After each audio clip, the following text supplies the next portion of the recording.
Wow, na ay bagong branch ang Jollibee. Diniya lang sa Maa Diversion Road, Frenny.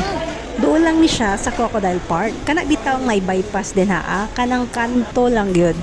Doon lang pud sila sa McDonald's. Syempre, kung naay McDonald's, napod yun Jollibee, diba? So, ang entrance ani Frenny kay sa diversion side yun ha. Unya ang exit kay dito na pod sa bypass road. Okay? Para dili ka malibog pag naana ka sa area kung asa ka mosulod. Alright, naana among order. Ayan. Ipakita na ko sa inyo ha kung unsa among gi-order today.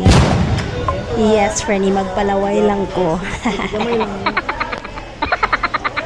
Aguroy, magmukbang na pod ako ang mother dear nga 78 years old no, na walay bawal kaunon. Sige, katong niaging adlaw nagkaugbalbak ko karon nag-Jollibee na pod.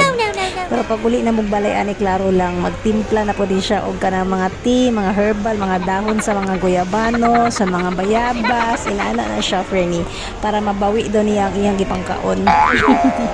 Aron ma-healthy lang daw gihapon siya. Sa bagay, tama Frenny na agi point. Lami pud bitaw na mag-herbal tapag ulig balay no. Labi nagdahan kay tagipangkaon sa gawas.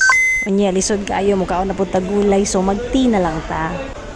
Pero wait lang, tanawa sa niya mo ang gikaon diri sa Jollibee no, magpalaway sa ako lami kay Frenny ilang chicken, juicy lang ilang chicken dinhi dili dry.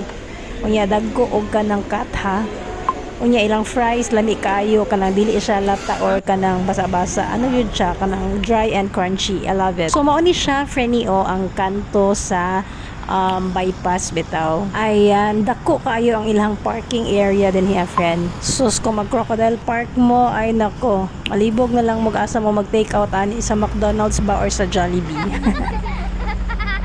Pero buyag-buyag lami gid ang burger sa Jollibee Frenny no. Grabe, pero kung kaon sa kong mother ay lami gid daw kaayo eh. Unya ang tea sa gyud pag uli sa balay. So pauli na mi Frenny diri minangagi sa bypass road. Unya ang next day ay aning Jollibee kay Soccer Field. Ayos pa day kay friend no kay perfect kay Manila diri Jollibee gid diretso. Follow me baya Frenny ha kay daghan pa kayo kog i-upload mga short videos bahin sa Davao ug sa ubang lugar. Kitchen and travel.